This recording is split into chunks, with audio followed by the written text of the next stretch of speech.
श्री दुर्गा नवरात्रि व्रत कथा 9 दिन जरूर करें इस कथा का पाठ। जय माता दी। सभी 9 देवियों की मिलेगी कृपा। नवरात्रि में माँ दुर्गा के अलग अलग 9 रूपों की पूजा की जाती है। माँ दुर्गा को प्रसन्न करने के लिए नवरात्रि के दिन सबसे अच्छे माने जाते हैं।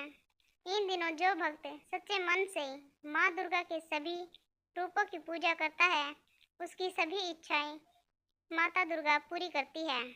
9 दिनों तक माता रानी की पूजा अर्चना के साथ आपको इस कथा का पाठ भी जरूर करना चाहिए। श्री दुर्गा नवरात्रि व्रत कथा करने से आपको सभी 9 देवियों की कृपा प्राप्त होगी। जय माता दी। बृहस्पति जी बोले, हे ब्रह्मा जी, आप अत्यंत बुद्धिमान, सर्वशास्त्र और चारों वेदों को जानने वालों में श्रेष्ठ हो। हे प्रभु, कृपा कर मेरा वचन सुनो। चैत्र, आश्विन माह और आषाढ़ मास के शुक्ल पक्ष में नवरात्र का व्रत और उत्सव क्यों किया जाता है? हे भगवान, इस व्रत का फल क्या है? किस प्रकार करना उचित है? और पहले इस व्रत को किसने किया, सो विस्तार से कहो। बृहस्पति जी का ऐसा प्रश्न सुनकर ब्रह्मा जी कहने लगे, हे बृहस्पति, प्राणियों का हित करने की इच्छा से तुमने बहुत ही अच्छा प्रश्न किया है। जो मनुष्य मनोरथ पूर्ण करने वाली दुर्गा, महादेवी, सूर्य और नारायण को ध्यान करते हैं, वे मनुष्य धन्य हैं। यह नवरात्र व्रत संपूर्ण कामनाओं को पूर्ण करने वाला है। इसके करने से पुत्र चाहने वाले को पुत्र, धन चाहने वाले को धन, विद्या चाहने वाले को विद्या और सुख चाहने वाले को सुख मिल सकता है। इस व्रत को करने से रोगी मनुष्य का रोग दूर हो जाता है और कारागार में पड़ा हुआ मनुष्य बंधन से छूट जाता है।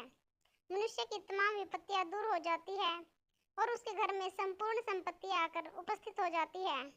बंध्या और काक बंध्या के इस व्रत के करने से पुत्र हो जाता है। समस्त पापों को दूर करने वाले इस व्रत के करने से ऐसा कौन सा मनोरथ है जो सिद्ध नहीं हो सकता। जय माँ दुर्गे। यदि व्रत करने वाला मनुष्य सारे दिन का उपवास न कर सके तो एक समय भोजन करे और उस दिन बांधवों सहित नवरात्रि व्रत की कथा सुने। हे बृहस्पति, जिसने पहले इस व्रत को किया है उसका पवित्र इतिहास मैं तुम्हें सुनाता हूँ, तुम सावधान होकर सुनो। इस प्रकार ब्रह्मा जी के वचन सुनकर बृहस्पति जी बोले, हे ब्राह्मण, मनुष्यों को कल्याण करने वाले इस व्रत के इतिहास को मेरे लिए कहो, मैं सावधान होकर सुन रहा हूँ। आपकी शरण आए हुए मुझ पर कृपा करो। ब्रह्मा जी बोले, पीठित नाम के मनोहर नगर में एक अनाथ नाम का ब्राह्मण रहता था। वह भगवती दुर्गा का भक्त था। उसके संपूर्ण सद्गुणों से युक्त मानो ब्रह्मा की सबसे पहली रचना हो ऐसी यथार्थ नाम वाली सुमति नाम की एक अत्यंत सुंदर कन्या पैदा हुई। वह कन्या सुमति अपने घर के बालकपन में अपनी सहेलियों के साथ क्रीड़ा करते हुए इस प्रकार बढ़ने लगी जैसे चंद्रमा की कला बढ़ती है।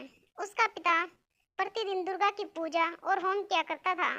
उस समय वह भी नियम से वहां उपस्थित होती थी।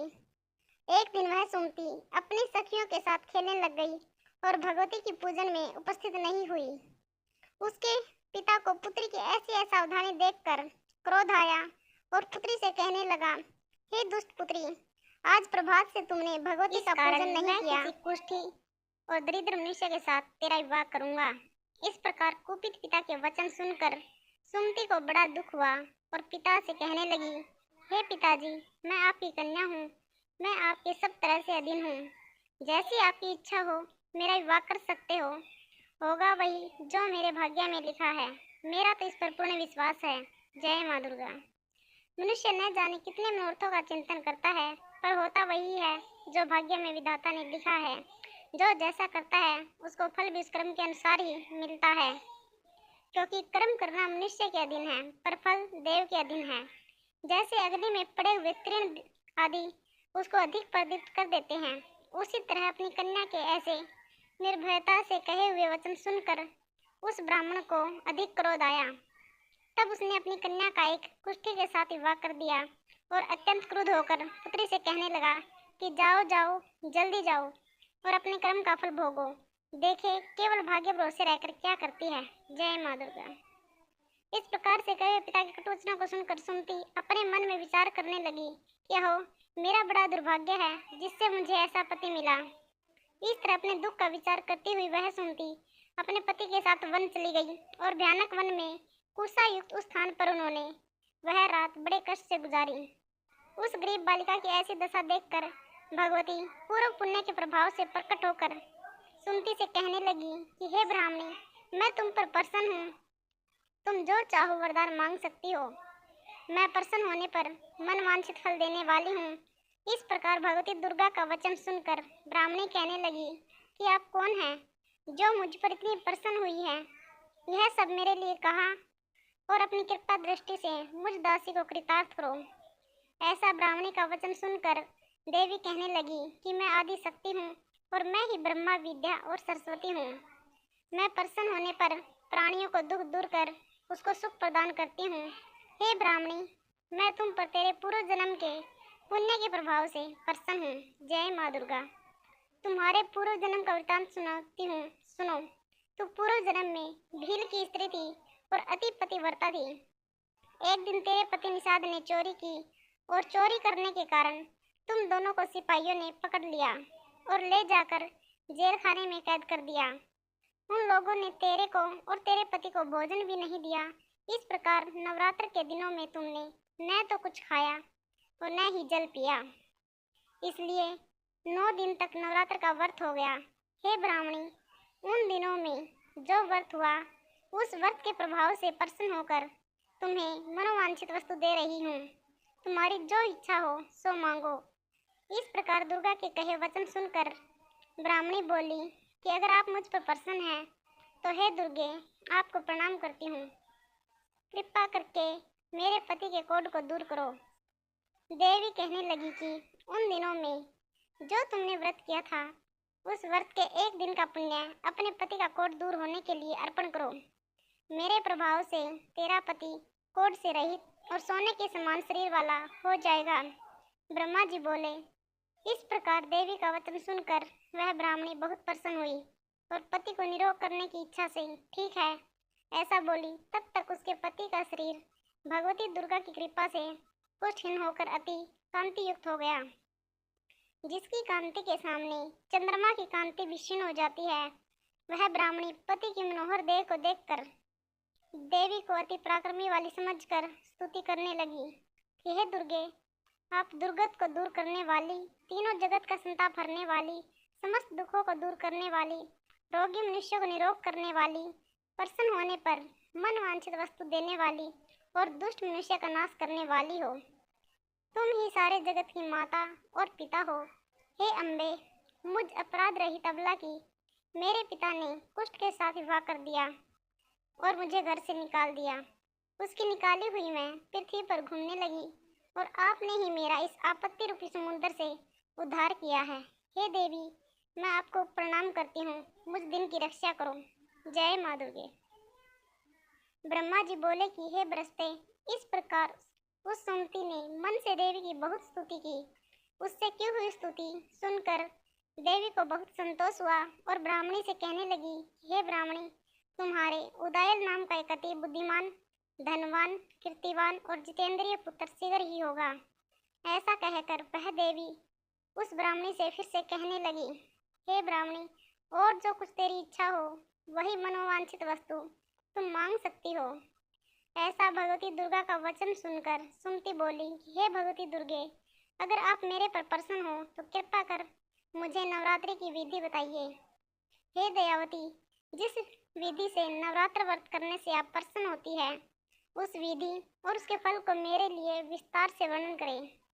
इस प्रकार ब्राह्मणी के वचन सुनकर दुर्गा कहने लगी कि हे ब्राह्मणी, मैं तुम्हारे लिए संपूर्ण पापों को दूर करने वाली नवरात्र व्रत की विधि को बतलाती हूँ। जय माता दी।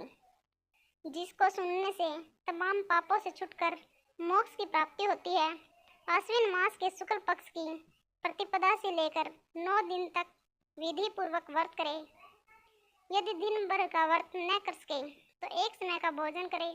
पढ़े लिखे ब्राह्मणों से पूछकर घट स्थापना करे और वाटिका बनाकर उसको प्रतिदिन जल से सींचे।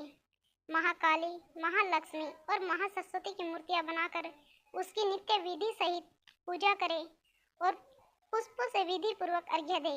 बिजोरा के फूल से अर्घ्य देने से रूप की प्राप्ति होती है। जायफल से कीर्ति, दाग से कार्य सिद्धि होती है। आंवले से सुख और केले से भूषण की प्राप्ति होती है। इस प्रकार फलों से अर्घ्य देकर यथाविधि हवन करें।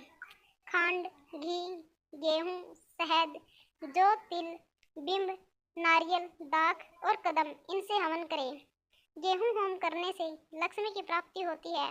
खीर व चंपा के फूलों से धन और पत्तों से तेज और सुख की प्राप्ति होती है।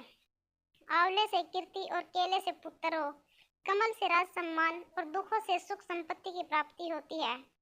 व्रत करने वाला मनुष्य इस विधान से होम कर आचार्य को अत्यंत नम्रता के साथ प्रणाम करे और यज्ञ की सिद्धि के लिए उसे दक्षिणा दे। इस महाव्रत को पहले बताई हुई विधि के अनुसार जो कोई करता है उसके सब मनोरथ सिद्ध हो जाते हैं। इसमें तनिक भी संशय नहीं है। इन 9 दिनों में जो कुछ दान दिया जाता है उसका करोड़ों गुना फल मिलता है। इस नवरात्रि के व्रत के करने से ही अश्वमेध यज्ञ का फल भी मिलता है। हे ब्राह्मणी, इस संपूर्ण कामनाओं को पूर्ण करने वाले उत्तम व्रत को तीर्थ, मंदिर अथवा घर में ही विधि के अनुसार करें। ब्रह्मा जी बोले कि हे बृहस्पति, इस प्रकार ब्राह्मणी को व्रत की विधि और फल बताकर देवी अंतर्ध्यान हो गई। जो मनुष्य या स्त्री इस व्रत को भक्ति पूर्वक करता है वह इस लोक में सुख पाकर अंत में दुर्लभ मोक्ष को प्राप्त होता है। हे बृहस्पति, यह दुर्लभ व्रत का महात्म्य मैंने तुम्हारे लिए बतलाया है। ऐसा ब्रह्मा जी के वचन सुनकर बृहस्पति जी बोले, आनंद के कारण रोमांचित हो गए और ब्रह्मा जी से कहने लगे, हे ब्रह्मा जी, आपने मुझ प्रति कृपा की जो अमृत के समान इस नवरात्रि व्रत का महात्म्य सुनाया। हे प्रभु, आपके बिना और कौन इस महात्म्य को सुना सकता है। ऐसे बृहस्पति जी के वचन सुनकर ब्रह्मा जी बोले कि हे बृहस्पति, तुमने सब प्राणियों का हित करने वाले इस अलौकिक व्रत को पूछा है, इसलिए तुम धन्य हो। यह भगवती शक्ति संपूर्ण लोकों का पालन करने वाली है। इस महादेवी के प्रभाव को कौन जान सकता है। जय माता दी।